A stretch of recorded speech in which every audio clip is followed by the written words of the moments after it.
E olha só, o ex-presidente Jair Bolsonaro consegue uma façanha no STF e dá um duro golpe em Xandão. Uma grande reviravolta que deixou todos abalados. Nós vamos trazer aqui hoje porque o jogo realmente virou. É uma excelente notícia para todos os brasileiros conservadores que querem ver esse país diferente. Vocês viram a posse de Cássio Nunes e do André Mendonça nessa semana ali dentro do TSE para dirigir as eleições esse ano. Pois é, tudo de fachada, tudo uma farsa. E você vai saber aqui agora o que aconteceu. Tudo ali não passou de uma grande armação e a verdade agora finalmente apareceu e nós vamos mostrar aqui. E realmente isso é um absurdo. Como pode esse tipo de coisa acontecer ali em Brasília, debaixo dos nossos olhos? E ainda mais, vou trazer aqui uma bomba envolvendo Flávio Bolsonaro. E o Vorcaro tem uma outra história completamente diferente, porque tem uma pessoa aí, uma grande empresa que recebeu uma bolada de Vorcaro e tentaram omitir e ocultar isso. E agora com esse áudio aí do Flávio Bolsonaro, essa empresa vem à tona e vocês vão ficar de queixo caído. Quem também recebeu uma grande bolada de Vorcaro e o Brasil não estava sabendo. Mas agora eu quero saber de vocês. Diante de tantas situações contraditórias, diante de tantas polêmicas, diante de tantas bombas, você é de acordo que Trump deveria fiscalizar as eleições aqui do Brasil? Comente aí embaixo agora e bora pra esse vídeo. Gente, antes de continuar esse vídeo, por favor, eu te peço encarecidamente, já deixa o joinha para me ajudar aqui nesse canal. Me deixa o joinha porque você vai estar contribuindo com o Brasil, com a direita, e com certeza esse vídeo vai chegar ao máximo de pessoas possíveis, fazendo com que eles abram os olhos e vejam a realidade do nosso país e de tudo que está acontecendo por trás dos bastidores desse escândalo. Então bora deixar o joinha e sem mais enrolação, inscreva-se aqui no canal ativando o sininho das notificações e bora para mais esse vídeo. Meus amigos, a situação está cada vez mais tensa nos bastidores de Brasília e o negócio está cada vez pior. Então bora ver comigo tudo o que está acontecendo, que com certeza vai deixar você indignado. Gente, o Bolsonaro conseguiu um milagre no STF, que é um duro golpe para Alexandre de Moraes. Leia aqui comigo essa matéria aqui do G1, ó. Trama golpista. Nunes Marques será relator de pedido de anulação da condenação do Bolsonaro. Como assim, Nilton? Aí, ó. O ministro do STF, Cássio Nunes Marques, ele vai ser o relator do pedido de revisão criminal de Bolsonaro, condenado a 27 anos e 3 meses pela tentativa de golpe de Estado. Nunes Marques foi indicado ao STF em 2020 pelo próprio Bolsonaro.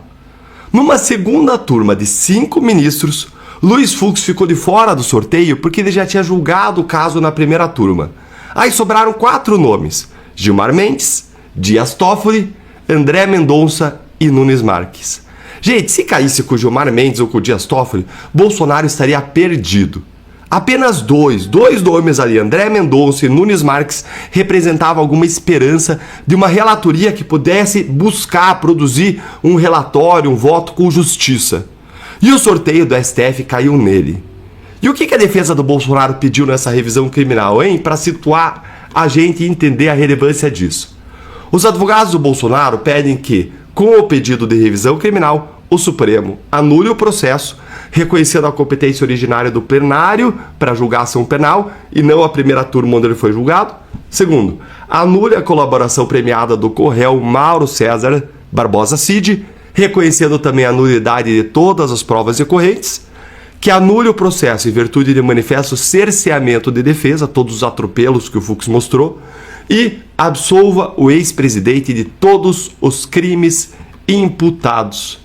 A defesa do ex-presidente afirma no pedido que busca a correção de erro judiciário e contesta a competência da primeira turma do STF para julgar o ex-presidente.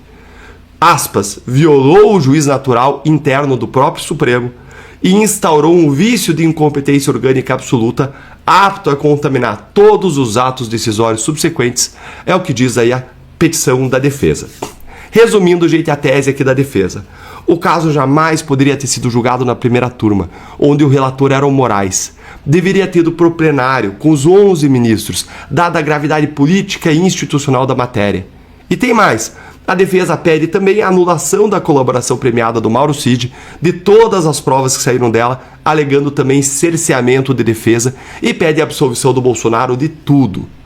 Os advogados, eles resumem aí a tese em 3 palavras, como você viu: correção de erro judiciário. O ministro Nunes Marques, ele pode agora admitir o pedido da defesa de Bolsonaro, pode determinar a produção de novas provas, pode mandar a PGR e a defesa se manifestarem até 5 dias, e depois disso, o plenário vai julgar. E pode absolver, anular o processo, alterar a classificação do crime e reduzir a pena, mas nunca poderá aumentar a pena. Ou pode manter tudo como está, e infelizmente, gente, não é a segunda turma que julga. Porque ali poderia ter um julgamento justo para o Bolsonaro. Você viu? Tem André Mendonça e Nunes Marques, e do outro lado, Gilmar Mendes e Dias Toffoli. 2 contra 2, podia ser algo mais justo. Mas vai ser no plenário, onde a injustiça segue tendo maioria. E lembrando, a gente não quer gente de direita, a gente quer gente que julgue de acordo com a Constituição, com a lei, com a tradição do direito penal de 200 anos. Contudo, gente, com Nunes Marques, com André Mendonça, com o Fux, agora no plenário, o julgamento promete ir mais a fundo. Ele promete discutir todos os abusos e falhas do primeiro julgamento. Promete revelar tudo aquilo que se quis esconder. Até com toda aquela pressão que os ministros fizeram sobre o Fux. Se lembra aquela coisa ridícula, aquele bullying? Eles mandando mensagem, combinando, não olhem nos olhos do Fux, não olhem ele lendo o relatório, não interajam com ele. Gente, isso é postura de ministro.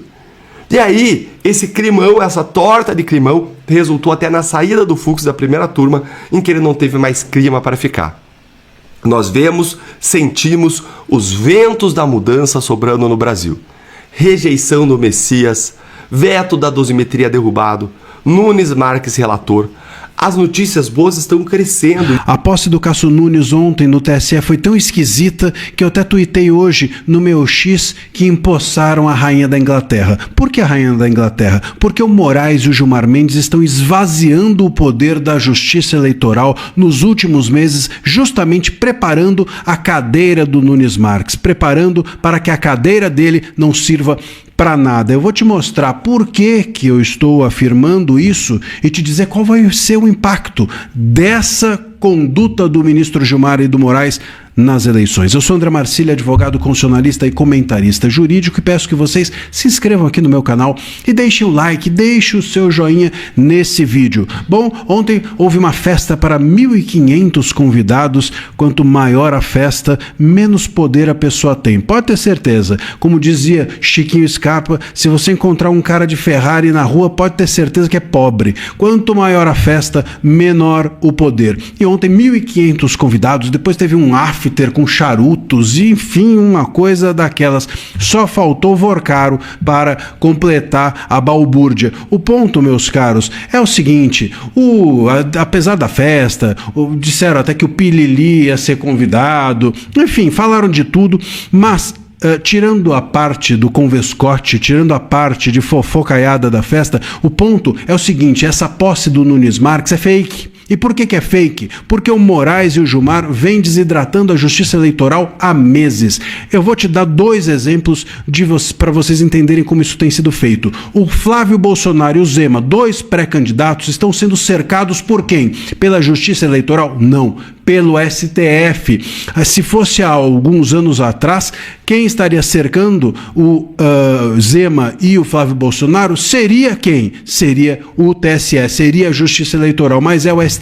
O Flávio Bolsonaro foi alvo de uma abertura de um inquérito por parte do Moraes para apurar uma suposta calúnia contra o Lula. E o Zema, outro pré-candidato da direita, como a gente sabe, teve o Gilmar Mendes pedindo que ele fosse incluído no inquérito das fake news. Ou seja, 2 medidas tomadas dentro do STF contra pré-candidatos da direita. Para que isso? Para que o STF esteja no controle destas eleições e não a Justiça Eleitoral. Porque na cadeira da Justiça Eleitoral estará Nunes Marques, que é para essa dupla Moraes e Gilmar, para essa dupla dinâmica, para esse pinguim e charada da vida pública, da justiça brasileira, para esse Batman e Robin do STF. Para eles, o Nunes Marques é uma incógnita. E como é uma incógnita, eles preferem deixar a Justiça Eleitoral sem poder e trazer todo o poder para o STF. Dentro do STF, o ambiente é controlado pela dupla dinâmica Gilmar e Moraes. Gilmar pensa, Moraes é caneta. Um pensa, o outro executa. É assim que tem funcionado nos últimos 7 anos. E em torno deles, os demais ministros que, enfim, compõem o resto dessa banda. O ponto, meus caros, é que a gente vai assistir provavelmente nessas próximas eleições uma justiça eleitoral esvaziada. O Nunes Marques tem a cadeira, tem a coroa, mas não manda em nada. E quem vai mandar mesmo, quem vai para cima dos candidatos, sobretudo os candidatos da direita, é o STF. Vai ser dessa forma. E é o STF a partir dessa dupla Moraes e Gilmar. É isso provavelmente que está em jogo daqui para frente que a gente vai assistir nos próximos meses. Como eles não podem controlar quem entra na cadeira da presidência do TSE, eles controlam quem entra na mira do TSE e deixam o TSE escanteado e colocam o STF mirando os pré-candidatos da direita para tentar fazer com que o consórcio estatal formado entre governo federal Lula e STF se mantenha por mais 4 anos. Vamos ver o que vai acontecer, se eles vão conseguir emplacar o candidato deles, que é a esquerda, que é de esquerda, que é o Lula, nas próximas eleições, ou se algo diferente pode acontecer nesse ano eleitoral. Deixa aqui o seu comentário. Você acha que o STF vai conseguir emplacar o seu candidato ou você acha que a direita vence? A Globo, ou o Grupo Globo, com o Valor Econômico, com o próprio O Globo, também usou do dinheiro patrocinado, vindo de Daniel Vocaro, para evento fora do Brasil. Não usou, Barros? Bom dia. Pois é, Ptolly, bom dia, um abraço a você, a todos que nos acompanham. É uma matéria que, inclusive, foi divulgada no mês passado, em que as organizações Globo foram apontadas aí como beneficiadas, teriam sido beneficiadas de forma generosa pelo banqueiro Daniel Vocaro, fundador do Banco Master, com recursos para a realização de um evento. Em maio de 2024, o Vocaro teria sido o patrocinador de um evento organizado em Nova York pelo jornal Valor Econômico, é um jornal do Grupo Globo, ao qual compareceram empresários, governadores e lideranças políticas variadas, entre elas Cláudio Castro, do PL do Rio de Janeiro, e Ronaldo Caiado, do PSD de Goiás. O logotipo do Master aparecia em destaque no banner ao fundo do palco, onde os debates ocorriam no luxuoso Hotel Plaza em Nova York. No momento em que o diretor da editora Globo, Frederic Cachar, tomou a palavra para abrir o evento. Então, o diretor da Globo, que estava organizando esse evento do Valor Econômico em Nova York, foi falar e aí aparecia lá o logo dos patrocinadores e um deles era o do Banco Master. E ele tem uma aspas, inclusive, aqui que diz o seguinte: a gente tem a alegria de ter patrocinadores de empresas que a gente admira e que eu tenho o privilégio de ser amigo. Muito obrigado ao Banco Master. E aí ele dá uma risadinha, aponta para onde estava ali o Daniel Vocaro, na figura do seu presidente que apresenta o seminário hoje. Então, o Daniel Vocaro utilizava inclusive esses eventos Ptolly para pagar o patrocínio e também ser palestrante, também dar ali a sua palavra como forma de criar um grande network empresarial. Daniel Vocaro procurava nesse L, prestígio, entrada, chama o cara que o cara tá em todas, ó o cara do Grupo Globo aí, meu amigo Daniel Vocaro, é o cara que vai lá pagar o uísque, é um idiota também, né, porque ele usava de muito dinheiro para poder chegar nisso, então ele usava do seu recurso para poder ter a visibilidade, para poder buscar a credibilidade, então chegar à lucratividade que era espaço, blindagem, estou protegido, conheço o Moraes, conheço o Alcolumbre, conheço o André Rodrigues, conheço o Paulo Gonet, sou amigo do Lula, sou amigo do Guido Mantega, sou amigo de não sei quem. Ele usava disso. Então, por que eu pedi para o Barros trazer essa informação do evento da Globo? Porque a Globo também caiu. Você entendeu? Entendeu o que é sedução? Entendeu o que é falar assim, preciso de 6 milhões de reais para fazer um evento em Nova York. Eu estou falando de 6 milhões de reais. Flávio, segundo a própria Malu Gaspar, acabou ficando com 2 milhões e 300 mil para acertar custos do filme, não no bolso. Só que a própria Globo caiu na pegadinha. Ou não. Por quê? Porque é relação de privado com privado e eu não tenho nada a ver com isso. Se eu condeno, e eu condeno veementemente, as ações do ministro Alexandre de Moraes, quando ele pune brasileiro que ofertou, depositou, fez Pix para pagar um ônibus que foi até Brasília, ou seja, está um dinheiro de um privado para ir um ônibus para Brasília.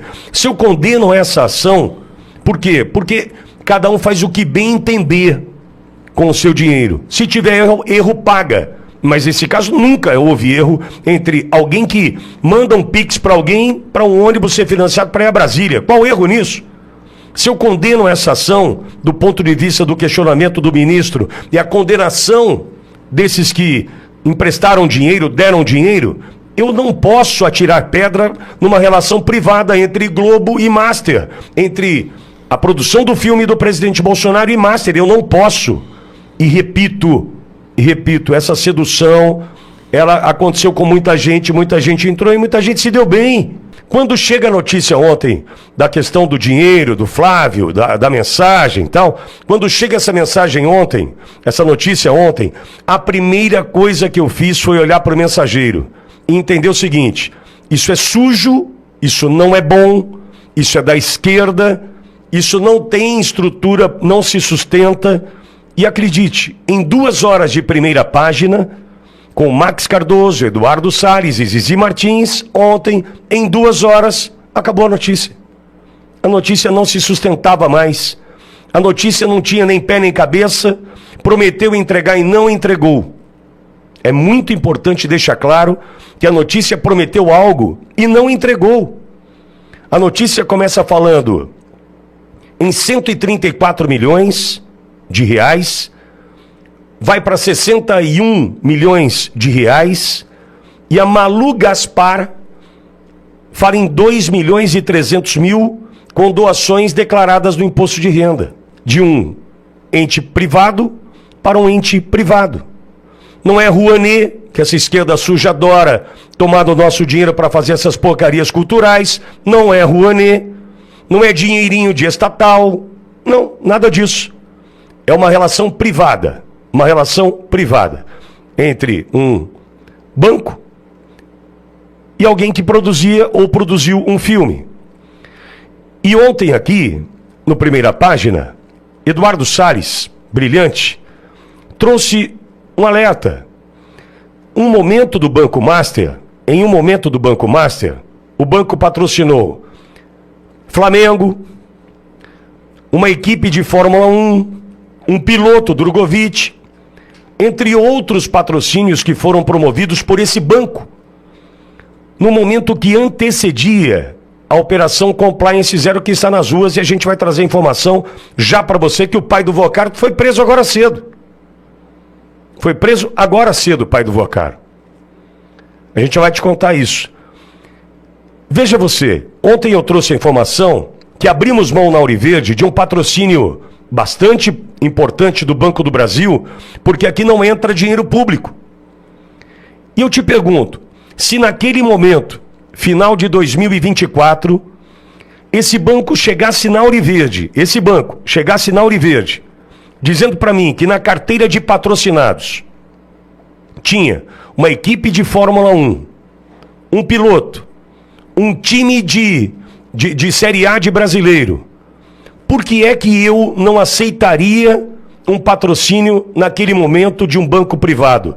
Olha como você pode ser induzido ao erro. Olha como você pode cair nas garras do sistema, porque eu seria induzido ao erro, tá? Não tenho nenhum problema em admitir, não. Em novembro de 2024, quem era Daniel Vocaro? Um ano antes da operação que culmina na sua primeira prisão. Quem era Daniel Vocaro? Então veja, eu estou só mostrando o seguinte: em um determinado momento, no intuito de amarrar todo mundo, de fortalecer a marca, Daniel Vocaro despejou dinheiro no mercado.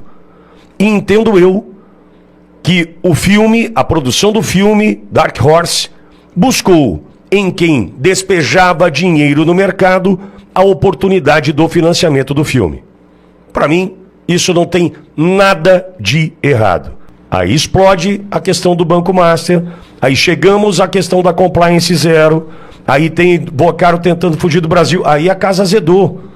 Porque daí a gente foi também entender que não era um dinheiro que patrocinava um time de futebol, não era um dinheiro que patrocinava uma equipe de Fórmula 1, um piloto, dentre tantas coisas, eventos da Globo. Não era só isso. E a gente entendeu. Agora, eu não posso aqui, seria muito leviano da minha parte, olha o Flávio. Não, o Flávio fez o que ele precisava fazer. Um único erro, e todos sabem que eu não tenho nenhum problema em acertar essas questões para a gente seguir em frente e não ficar assim, pronto, o Pitoli está passando pano. Repito, não há nenhum erro nessa relação privada. Nada, nada. Nem no áudio. Meu irmão, tamo junto. Meu amigo, isso aí eu falo tamo junto, chega a mensagem para mim, tamo junto, qual o problema? A questão, para mim, é que Flávio poderia ter antecipado essa relação em qualquer momento. Só essa situação. Não sei o que faltou para que Flávio pudesse dizer, olha, teve um momento ali atrás que eu falei com esse cidadão para que ele pagasse o que ele prometeu pagar no custo de produção do filme que conta a história do meu pai. Talvez só tenha faltado isso. Talvez não, faltou isso. Outra questão de comunicação, em especial quando é campanha eleitoral. Estou abrindo com você, porque isso aqui é sempre uma grande conversa.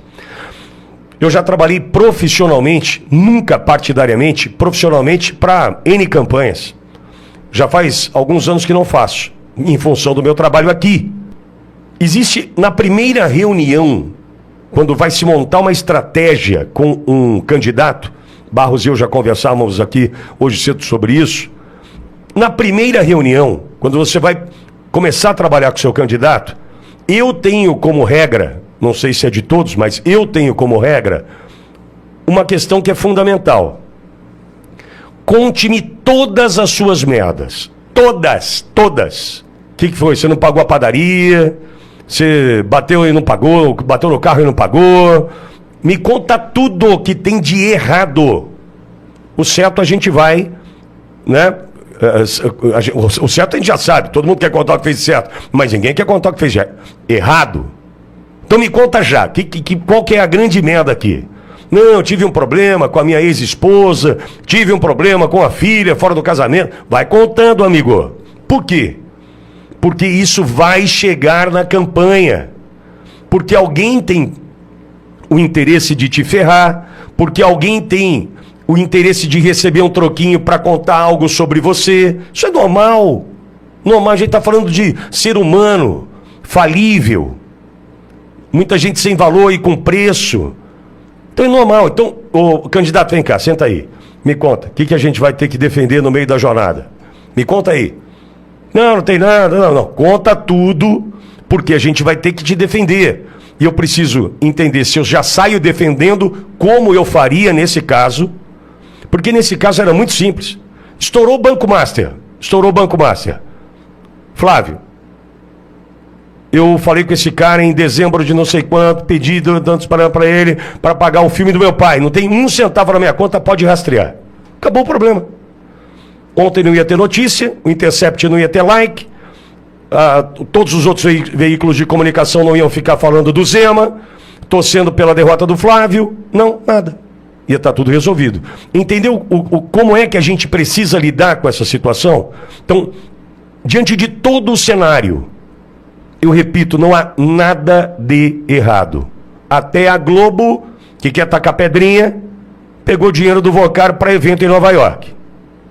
Flamengo, Alpine, não sei, a equipe de Fórmula 1, Drogovic, todo mundo pegou dinheiro do cara. Alpine, Drogovic, todo mundo pegou dinheiro do cara. Então não tem nada de errado. Só que, como é uma campanha eleitoral, o único ponto que eu teria feito, que Flávio não fez, eu contaria antes, para não ter esse problema. Não contou? Bola pra frente, não tem nada de errado. Beleza, Flavião, tamo junto, bicho. Nada muda.